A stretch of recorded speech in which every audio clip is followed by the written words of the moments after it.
Today, counselors scheduled to be on hand for students and teachers at a Mesquite charter school. This is just 24 hours after a student showed up on campus with a gun. It will be a tough day as everyone does go back. Police say that student was confronted by officers and he refused to put the weapon down, forcing them to open fire.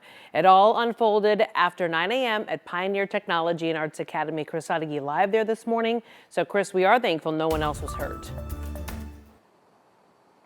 Oh, absolutely, Kara. A scary situation. The students will be back in class this morning with extra counselors on hand in case any are still struggling with the situation that unfolded yesterday when officers shot at one of their classmates who was accused of bringing a gun to school. The 16-year-old suspect is not having their name released because they are a juvenile. Mesquite police said they got the call about an active shooter just before 9 o'clock Monday morning to the Pioneer Technology and Arts Academy. According to the officers, they spotted the student with a gun alone in an office and were trying to convince him to put the gun down, but those negotiations ended with 3 officers shooting at the teenager and then arresting him. Although they did say that teenager was injured, they did not say specifically that if he was hit by a bullet or shrapnel. Fortunately, no other students were injured, but they were slowly released to their waiting parents who were gathered at a reunification point across the street.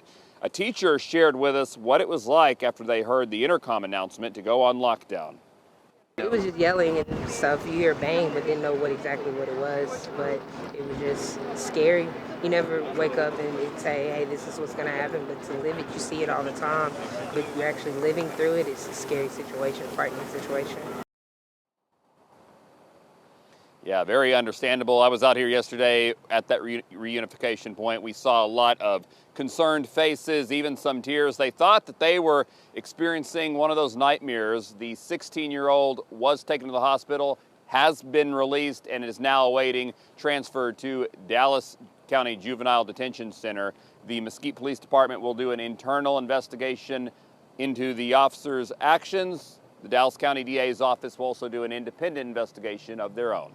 Mark and Gara, back to you. Okay, Chris, thank you for that. So we're bringing in Cleo Green right now because Texas does have a new law requiring school districts to have armed security on campus. Do those same rules actually apply to charter schools like this one? Yeah, we've been talking about this law for quite some time, right? So in all honesty, all public, all private, all charter schools here in Texas must have at least one armed guard on campus. Now, yesterday, Mesquite police told us at least one security officer was at that charter school, but they didn't really tell us whether or not he was armed and if that security guard actually engaged that student yesterday. Obviously, here in Texas, so much focus on school safety after the Uvalde school shooting. This law was in response to that. But what other protections does it provide for students? Yeah, let's talk about that because there are some security protocols in addition to that law here. It requires districts to actually provide law enforcement in that area with a map of campus buildings so that each police department in that area can see what's happening. Now, it urges schools to also create a mass notification system, and that's what happened yesterday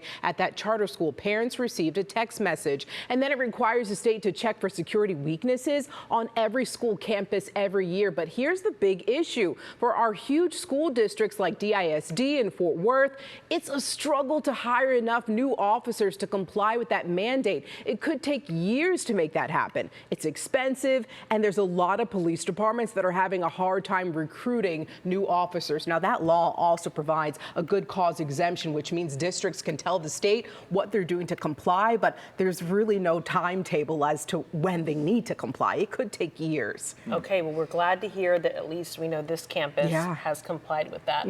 All right, we'll wait for more information. Thanks, Cleo. No problem. Now, there is still a lot to unpack surrounding the case. As Cleo mentioned, we don't know a lot yet that we're still waiting to learn. We will be bringing you that latest information about the suspect and any new security measures on air and online at WFAA.com.